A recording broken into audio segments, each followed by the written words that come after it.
c'est refaire un centre commercial de périphérie dans la ville pour aller dans le sens nouveau dans lequel il faut aller, c'est-à-dire ramener les gens dans les villes, refaire vivre les villes. On est devant le plus gros projet actuel privé en France.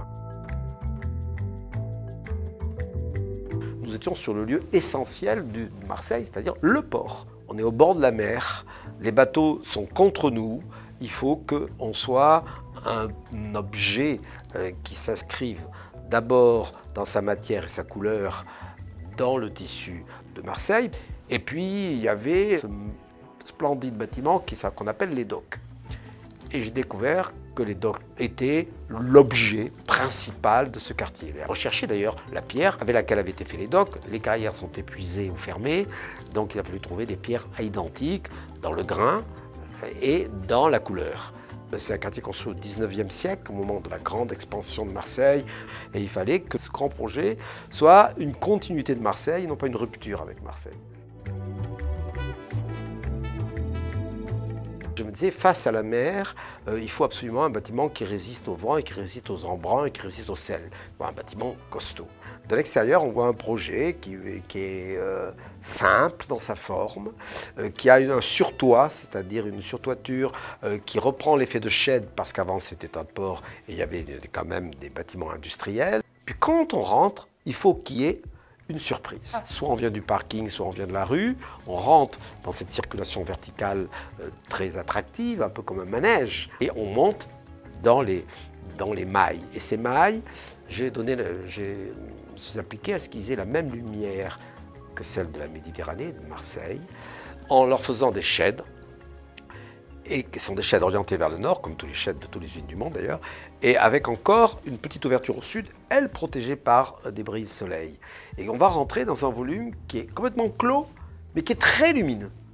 Cet effet de shed métallique, lui, vient agrémenter le haut du bâtiment et fait ce qu'on appelle la croche au ciel. Il cache et protège tout ce qui est technique, climatisation, ventilation, désenfumage et plein de services techniques. Et on va se promener là-dedans sur 2 niveaux et on va aboutir aux terrasses qui sont le point le plus fort. Et là, on va plus être dans un centre commercial.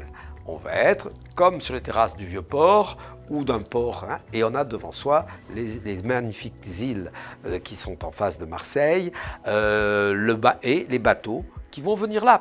On aura presque l'impression de les toucher. Et donc, on verra les bateaux arriver, les bateaux repartir. Et quand il n'y a pas les bateaux, il y a les mers, et il y a la côte bleue, on a un paysage fantastique.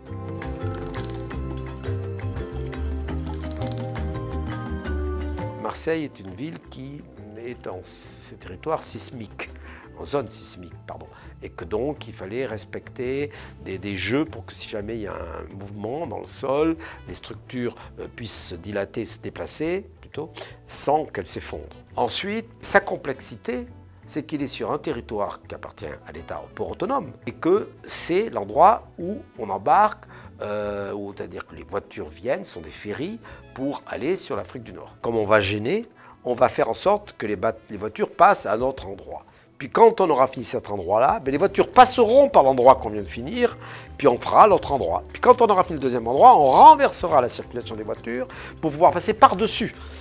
Et en même temps, il a fallu construire un parking aérien sur 2 niveaux pour permettre le stationnement de ces centaines de voitures à chaque départ de bateau, hors le volume que nous occupions. Ça a été une difficulté permanente, méconnue, sans surprise. La société Vinci qui a construit le parking a inventé une machine partiellement suspendue qui avançait et qui faisait 1 millier pratiquement de mètres carrés jour pour couler les dalles béton après.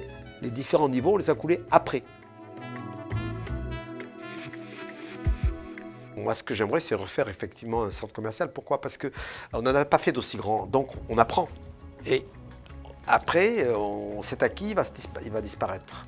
Et donc j'aimerais pouvoir, comment dirons-nous, aller plus loin avec cet acquis et recommencer un dossier dans lequel on tiendrait compte de notre expérience et de ce qu'on a appris.